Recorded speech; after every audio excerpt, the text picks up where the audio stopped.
And I say to my students this all the time: don't be so attached to who you are in the present, you don't give the future version of you a chance.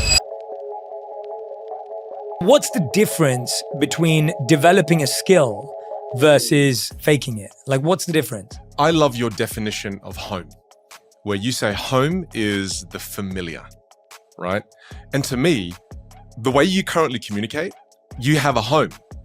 And that is because those behaviors you've been repeating for the last 10, 20, 30 years, right? So that feels like home to you. Whereas what people don't realize is, and I don't mean to take a long explanation for this. No, I think it's important. When you used to ask me what my home was when I was young, I would say my suburb.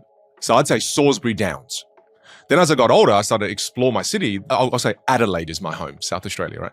And then as I explored more of my state, then I would say South Australia is my home. Then I explored more of Australia, I got Australia is my home.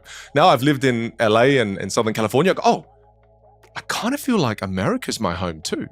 And then as I travel more of the world, I go, oh, the world is my home. The same thing with your communication skills. You have access to this incredible instrument, but your home is such a small part of that instrument. Say a piano has 88 keys, right? Right now, home to you is 5 keys because you're only familiar with those 5 keys. But as you start to realize you have access to this incredible instrument, you start to play the other keys, home becomes the entire piano. Whereas the struggle that people have is the moment they do something that they're unfamiliar with, instead of labeling it as unfamiliar, they label it as fake and phony. And what happens the moment you do that? You stop exploring your instrument. And now you are limited to the 5 keys you've been playing with your entire life.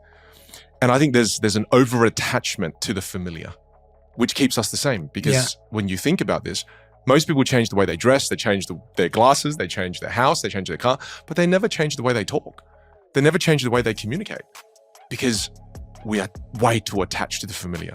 And I say to my students this all the time: don't be so attached to who you are in the present, you don't give the future version of you a chance. There's a future version of you where the world is home.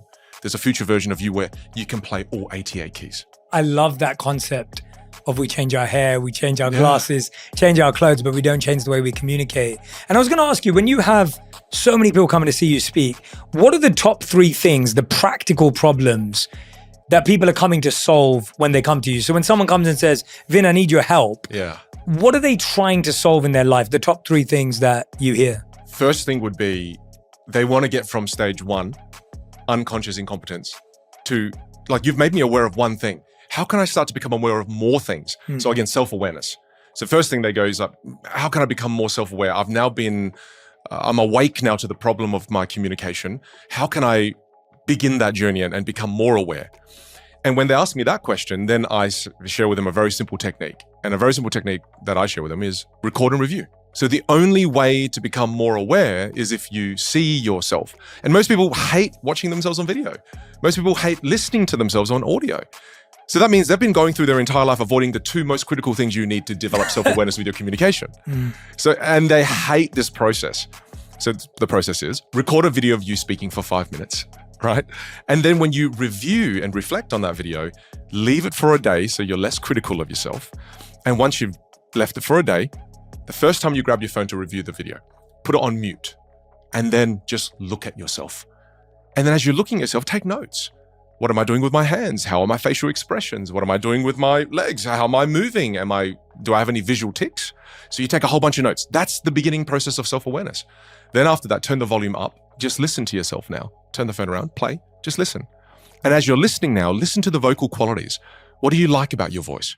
What don't you like? What can you hear? How's your rate of speech? How's your volume? What's your melody like? Do you hear the passion if you're passionate about something? You'll take so many notes when you do this. What are your filler words, non-words, right? You get all of that down.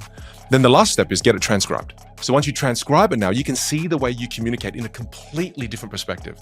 You might notice you speak in circles. I repeated the same thing 4 times. What am I doing? Right? And you'll see different things.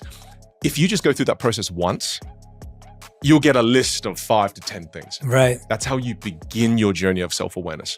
Yet people will resist that because it's too uncomfortable. They'll record it, but they won't watch it. But the ones that do, Jay, I immediately get a DM after. Shock. I can't believe I do X. And it's crazy because I think of one of my students right now where he said, for 6 years, I've been held back in my career because my managers and my leaders say that I lack clarity, I lack authority, and I lack confidence. And he goes, and they give me this feedback, yet they don't tell me what I need to improve. And do you know what I realized, Vin, through doing this record and review process? The one thing that has robbed me of 6 years of progress is my umming and ahhing. I can't believe umming and ahhing has held me back. And he was so frustrated. And I remember I had to tell him, I go, look, I get your frustration, but at least it didn't hold you back for 20 years. And you realized it now. But something simple as umming and ahhing held him back for that long and destroyed his perception of being a great leader. It's kind of crazy. Yeah, that's what I wanted to get to, is that's the problem. I feel someone may see your work and they'll say, well, I don't want to be a public speaker. That's right. That's not the point. The point is there's a promotion that you're not getting because you don't have authority. Yeah. Or the challenge is you're not able to ask out the person on a date that you really want to take out on a date. Like you don't feel that confidence. Yeah. Or there's the challenge of you're in a team meeting and you feel like your voice is never heard. People always overlook your opinion. They don't hear you. Yeah. What are some of those stories that you've heard of people that have had those types of challenges that are coming to you and saying, exactly like the one you just told us, they're like, oh, Vin, this is actually solving a daily issue for me? The big one, people keep interrupting me. Not only do they not listen to my ideas, they interrupt me. And then my turn is gone now. And the idea that I was going to share was one that was going to be able to change the course of the meeting. But because they interrupted me, now I'm invisible. And that keeps happening to me. And then when they ask me, they go, why do other people interrupt me? Why does it happen? The reason is something that I don't think you'd expect, because it comes down to vocal presence and physical presence. And when I see them in the situations where people interrupt them, the reason is because their vocal presence is low and their physical presence is low. So, for example, everyone's sitting around a meeting table. And again, I go, look, send me an example, right? Where you're doing a big Zoom meeting and you're allowed to send me this, send it to me. Let me see what's happening. And when you see it, everyone's sitting down. And then the way she would bring up the question, it was a woman who asked me this. And I remember the way she'd ask it is very low volume. So, look, I've just got a quick idea I would love to share with you all. Very small body language. And if I was talking to you like this right now, it is so easy for you to interrupt this version of me. So easy. Whereas imagine instead I said, take control of this. Stand. And they go, oh, I feel a little bit weird. We'll just prime the reason. Just go, look, I've been sitting all day. Do you mind if I stand for my part of the presentation? Oh, great. All right, then you just stand. If you stand now, all of a sudden you're in a position of more authority. And if you use larger body language, stronger volume, the version of me right now, this version is infinitely more difficult for you to interrupt. Absolutely. It's infinitely more difficult because you've got more authority, you've got more credibility. But again, because a lot of people in those situations fall victim to a lower default volume, a slower default rate of speech, smaller body language, and then all of a sudden people interrupt them. Absolutely. Or talk over them. Yes. Just completely ignored. So I often say to my students, the reason people interrupt you is because you're easy to interrupt. Create a bit of that friction, right? Create a little bit of that authority. And then again, they try it. It feels a little bit, again, they say fake and phony, but I'm like, reframe it. It's just unfamiliar. And then they start to do it. They go, oh, it felt really unfamiliar, Vin.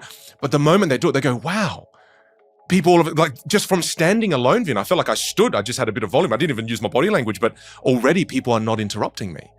So again, it just goes to show that how you use your instrument and your voice lets other people know how they can treat you. Yeah, that's such a great point. Yeah. It's so true. And I hope everyone who's listening and watching right now, I want you to rewind back, right? Go backwards the last 5 minutes, everything that Vin said from the point of self-awareness through to just now, and practice it in your next meeting.